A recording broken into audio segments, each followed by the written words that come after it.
Lorraine qui nous emmène ce matin au cirque, mais pas n'importe lequel. Le Cirque Phénix qui accueille un nouveau spectacle présenté pour la première fois en France. Ça s'appelle Nomade, dans la plus pure tradition du cirque mongol. Voilà, avant de vous montrer un premier extrait, j'ai une petite question pour vous. Est-ce que vous savez tirer à l'arc? Pas trop. Oui. Jamais essayé. Pas tellement. Oui, tu sais tirer à l'arc. Ouais, mais ça fait longtemps que je n'ai pas pratiqué. Est-ce que tu sais tirer à l'arc avec les pieds?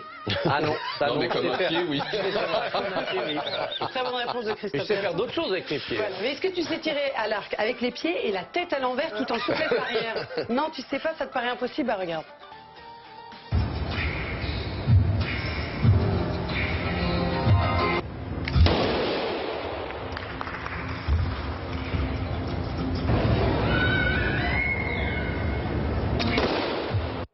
Et dans le mille. Et ça, c'était pendant, sur les images de Nicolas Beyer, surtout pendant les répétitions. Ouais, C'est pas ce pendant sont le des années d'entraînement, Laurent. Ouais, alors ça sert à rien de t'y mettre maintenant, Christophe, tu ne vas pas y arriver. Je confirme.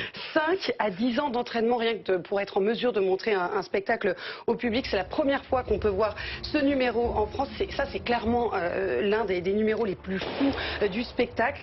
Et l'acrobatie, c'est une des spécialités. Vous le voyez sur ces images du cirque mongol. Sur scène, une cinquantaine d'artistes, souvent en costume traditionnel. Non mais ces images sont folles. C'est incroyable. La particularité du Cirque Phénix, c'est qu'il n'y a pas d'animaux. Hein, Oui, aucun animal vivant depuis 2002. Voilà, c'est un choix, un parti pris. Et à l'époque, c'était plutôt osé. On sait qu'on pouvait faire un cirque différent de ce qui existait. Et ça a été difficile commercialement au début parce qu'il y avait une tradition en France de voir des animaux dans les cirques. Mais petit à petit, on a réussi à convaincre un public. Et maintenant, le temps nous a donné raison. Alors Christophe Persson me disait pourquoi tu dis aucun animal vivant parce qu'il n'y a pas d'animal mort. Non, je le précise, mais en revanche les animaux sont remplacés par des marionnettes grandeur nature qui sont assez incroyables, qui sont aussi très belles à voir pendant le spectacle. Je vais vous montrer quand même un dernier numéro assez fou aussi. Je vous présente l'homme le plus fort de Mongolie. Non, ce n'est pas Christophe Barbier, c'est lui.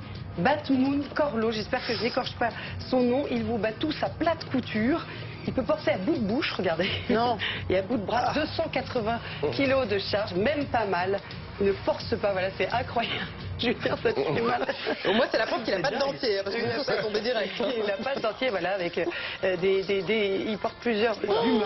Ça, c'est dingue et c'est très beau. C'est en ce moment à Paris, puis en tournée dans toute la France. C'est important de le dire, la place, elle coûte 20 €. C'est un prix assez populaire. C'est poétique, c'est coloré, la musique est formidable, la lumière également. L'an prochain, ce sera que des femmes sur scène. Et je voudrais juste rajouter un truc, parce que Alain Pachery, qu'on a vu, et David Dickens, qui sont les dirigeants du cirque, sont des génies.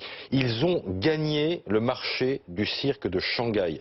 Le cirque de Shanghai a choisi Alain Pachery et son équipe pour créer son futur spectacle. L'an prochain, la Chine qui a inventé l'acrobatie il y a 5000 ans. Il faut vraiment y aller, soit à Paris, soit en province. C'est chaque année exceptionnel. C'est super. Merci Lorraine, et merci d'être avec nous. Dans 3 minutes, il sera 8 h.